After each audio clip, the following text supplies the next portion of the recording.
नमस्कार मंडळी. श्री स्वामी समर्थ मनमंदिर या आपल्या चॅनलमध्ये तुमचं मनापासून स्वागत आहे.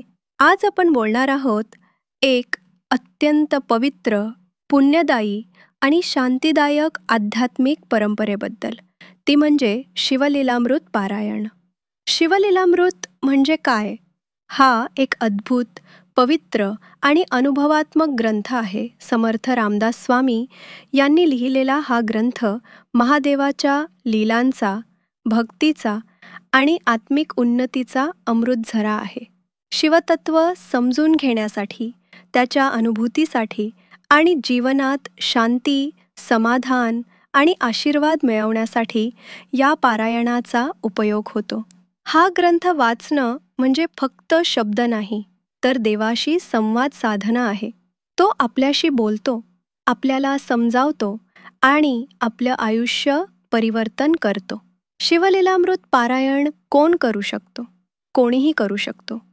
साधक, गृहस्थ, वृद्ध, महिला, विद्यार्थी, जो कोणी आपल्याला आतून सावरणं आणि देवाशी जोडणं हे महत्त्वाचं मानतो.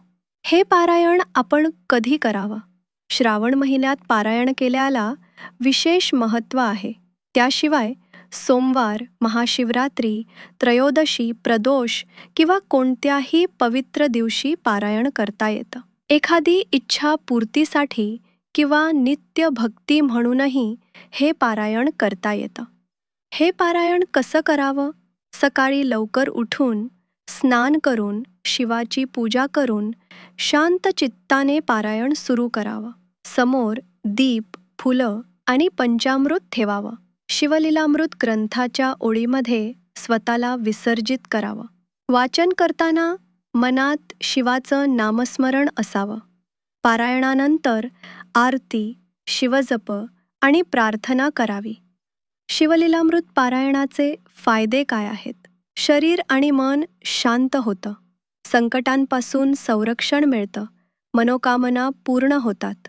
ग्रहदोष, पितृदोष, कर्जदोष यांचा नाश होतो.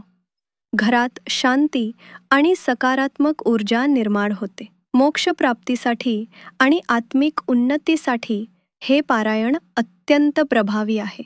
आता पाहूया 7 दिवसांच्या पारायणाची रचना कशी असते. पहिला दिवस, अध्याय 1 ते 6, शिवतत्वाची ओळख, भक्तीची सुरुवात आणि देवाची लीला.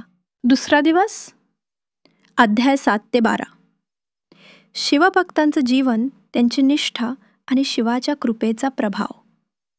तिसरा दिवस, अध्याय 13 ते 18, मन, इंद्रिय आणि कर्म यांचं संतुलन आणि आध्यात्मिक शक्ती. चौथा दिवस, अध्याय 19 ते 24, संकटांमधून सुटका, भक्तांची चाचणी आणि शिवकृपेचा अनुभव. पाचवा दिवस, अध्याय 25 ते 30, जीवनातील प्रयोजन, प्रयत्न आणि भक्तीच्या मार्गाचं फल. सहावा दिवस, अध्याय 31 ते 36, आत्मशुद्धी, वंशवृद्धी, पूर्वजांचा आशीर्वाद आणि घरातील शांती.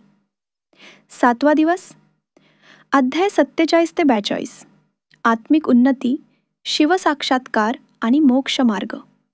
शेवटच्या दिवशी रुद्राभिषेक, शिवजपा, आरती आणि अन्नदान किंवा साधुसेवा केल्यास पारायण पूर्ण फलदायी होतं. हे पारायण फक्त वाचन नाही, हे आहे आत्मशांतीचा अनुभव. हे आहे देवाशी जोडलेलं एक प्रेमाचं नातं.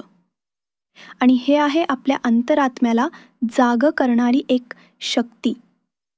म्हणूनच हे पारायण श्रवण करा, अनुभवा आणि आपल्या जीवनात शिवकृपा नांदू द्या.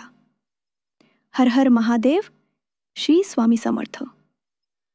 आपण मनमंदिर चॅनलवर आलात याबद्दल मनापासून धन्यवाद.